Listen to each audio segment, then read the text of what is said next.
Hi everyone, today I am here to discuss the next topic of the metallic bonding.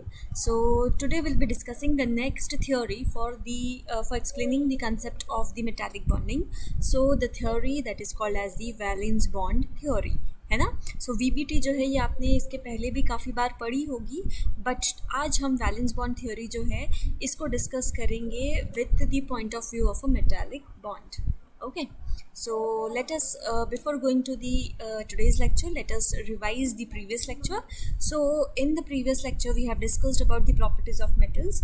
So the various properties of metals were the ductility, malleability, conductance है ना, thermal conductivity, electric conductivity, then their luster, then their tensile strength, their closed packed structures है ना, ये सारी बातें हमने discuss की थी. Then we have talked about the free electron theory.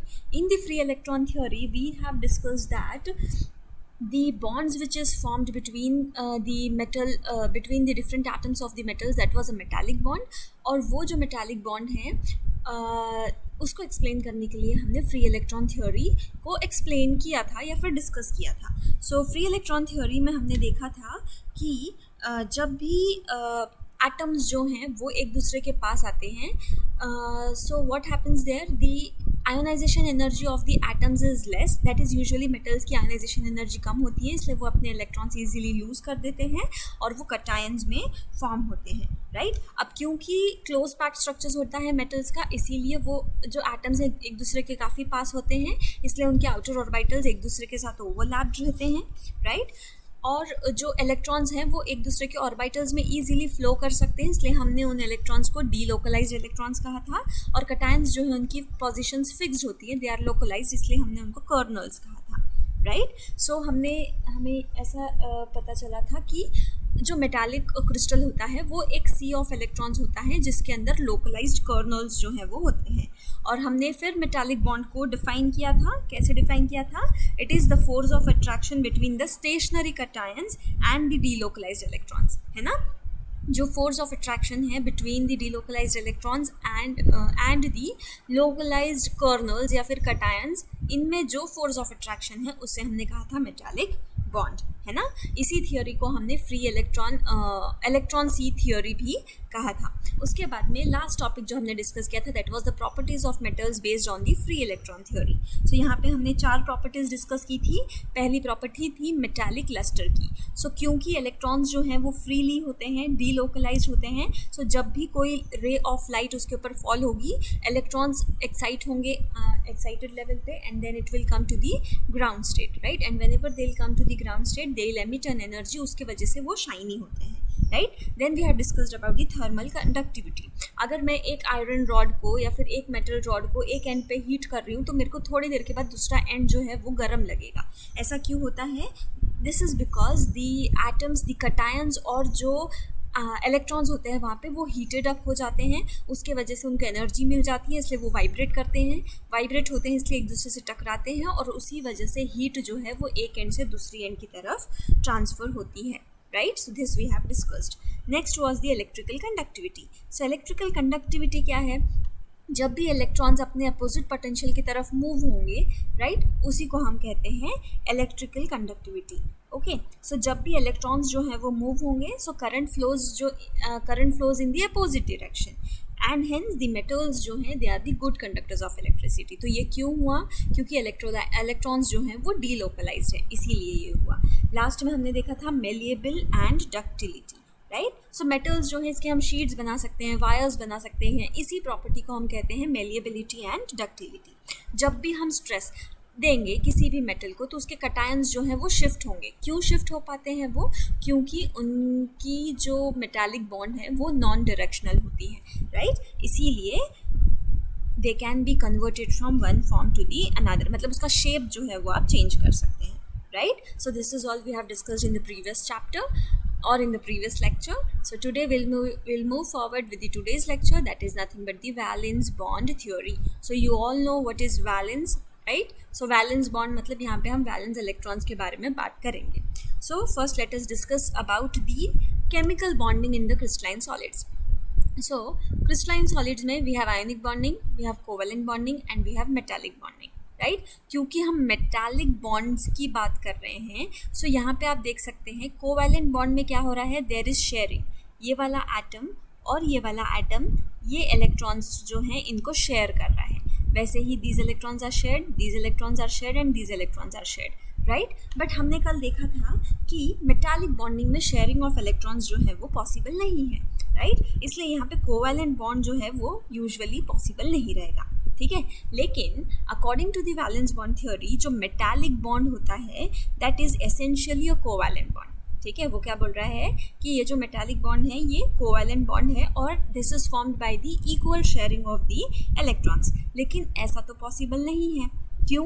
क्योंकि हमने देखा था कि अगर ये एक मेटल का लैटिस है सो यहाँ पे बहुत सारे एटम्स हैं, है ना. सो ये एक एटम जो है ये तीन एटम्स से सराउंडेड रहेगा, बट ये एक एटम इतने सारे बॉन्ड्स तो नहीं बना सकता है, राइट. वो भी इक्वल शेयरिंग ऑफ इलेक्ट्रॉन्स की वजह से, इसीलिए ये पॉसिबल नहीं है. Okay, therefore in the metallic bonding the covalent bond formation जो है या फिर वैलेंस बॉन्ड थ्योरी जो है this is explained with the help of the resonance और the resonating structures.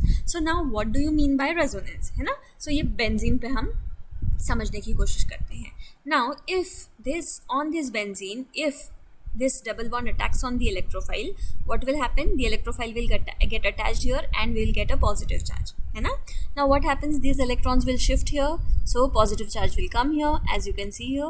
Now these electrons will shift here, so positive charge will come here, right. So इसका मतलब ये क्या है, these three are the resonating structures of the this cation which will be formed on the attack of the electrophile, right. यानी कि क्या हो रहा है यहाँ पे there is the shifting of the pi electrons, है ना.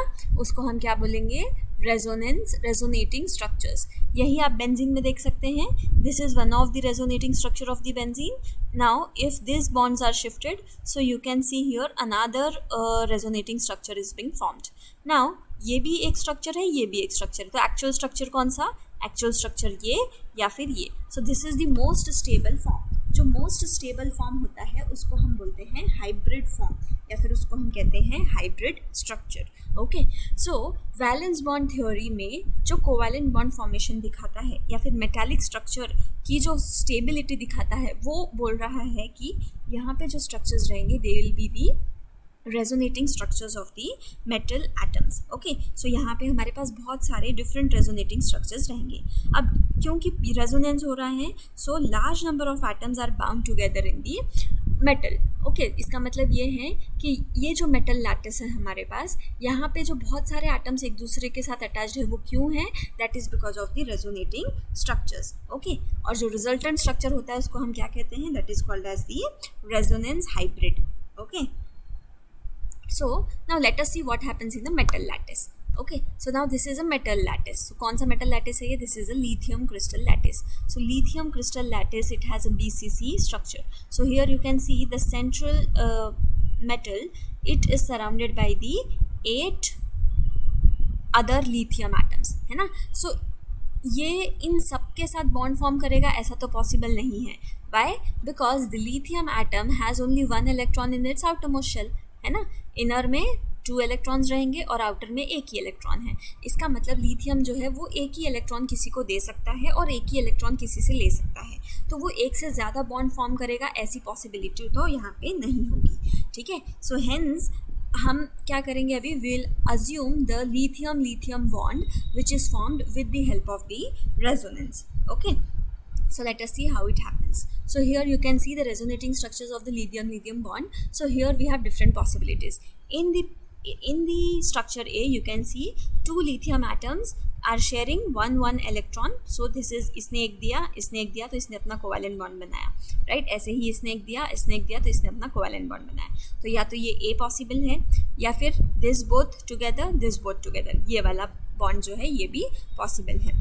Now in C you can see एक लिथियम जो है वो 2 कोवैलेंट बॉन्ड्स फॉर्म कर रहा है. अब वो दो कोवैलेंट बॉन्ड फॉर्म कैसे करेगा, 2 कोवैलेंट बॉन्ड फॉर्म करने के लिए उसको एक और इलेक्ट्रॉन लगेगा. सो उसने क्या किया, ये वाले लिथियम ने अपना इलेक्ट्रॉन दिया, ये वाले लिथियम ने अपना इलेक्ट्रॉन लिया. सो इसके ऊपर नेगेटिव चार्ज आया, ठीक है. Similarly now you can see this lithium has formed 2 covalent bonds, so it has taken an electron, so negative charge. ये वाले लिथियम ने इलेक्ट्रॉन दिया, so this is a positive charge. Here this lithium has formed 2 bonds, so it has took an electron, इसलिए इसके ऊपर negative charge आया, इसने दिया इसलिए इसके ऊपर पॉजिटिव चार्ज आया। अब यहाँ पे ये वाले लिथियम ने 2 कोवैलेंट बॉन्ड फॉर्म किया, सो लिथियम ने 1 इलेक्ट्रॉन लिया इसलिए नेगेटिव चार्ज, इसने दिया इसलिए positive charge. So these are the different possible resonating structures of the lithium, right. लेकिन इसमें से जो सबसे ज़्यादा स्टेबल लिथियम के स्ट्रक्चर्स हैं वो है structure A and structure B. Only these structures are the most stable structures, इसीलिए ये दोनों मैक्सिमम कंट्रीब्यूट करेंगे एज अ रेजोनेंस हाइब्रिड, है ना। सो ये क्या है, this two can be the resonance hybrid, whereas this C D E and F are not very much stable. Why? Because this lithium has got a negative charge. Usually negative charge जो है ये most electronegative atom पे stable रहता है और positive charge most electropositive atom पे stable रहता है, बट यहाँ पे दोनों ही लिथियम है, इसीलिए एक लिथियम पे नेगेटिव और दूसरे लिथियम पे positive is not very much stable, right? Therefore these other 4 structures, that is the C, D, E, F are the unstable structures and the stable structures is A and B. So हो सकता है कि एक crystal lattice में पहले इन दोनों में bond बनता होगा, फिर इन दोनों में, फिर इन दोनों में, फिर इन दोनों में, ऐसा ही जो हमारे पास पूरा क्रिस्टल लैटिस हमने देखा, राइट। पहले इसमें और इसमें बॉन्ड बना, फिर इसमें और इसमें बॉन्ड बना, फिर हो सकता है इनमें बॉन्ड बनेगा, फिर इनमें बॉन्ड बनेगा, फिर इनमें, फिर इनमें, फिर इनमें, ऐसे ही हो सकता है कि बहुत सारे बॉन्ड्स जो हैं वो बने। लेकिन ये बॉन्ड्स कैसे बने हैं, भले ही they are covalent bonds but they are resonating, है ना। 2 एटम्स के बीच में रेजोनेंस जो है वो कंटिन्यूसली चल रहा है यहाँ पे, right? In this manner, the number of atoms can be bound together by resonance. So, with the help of these A and B structures only, बहुत सारे atoms जो हैं वो एक दूसरे के साथ resonance hybrid में बन सकते हैं। So, अगर मैं valence bond theory को explain करूँ for the metallic bonding, so only these 2 possibilities are there. इसके अलावा और कोई पॉसिबिलिटीज नहीं है। Pure covalent bond which doesn't migrate is not possible in case of the metallic bonding. Okay, so this was a very short topic and this theory is इतनी ज़्यादा मायने भी नहीं है, बिकॉज इतनी ज़्यादा मान्यता भी नहीं रहेगी इसकी, because the covalent bond, metallic bond being a covalent bond is not very much possible. So this is all about today's lecture. Thank you.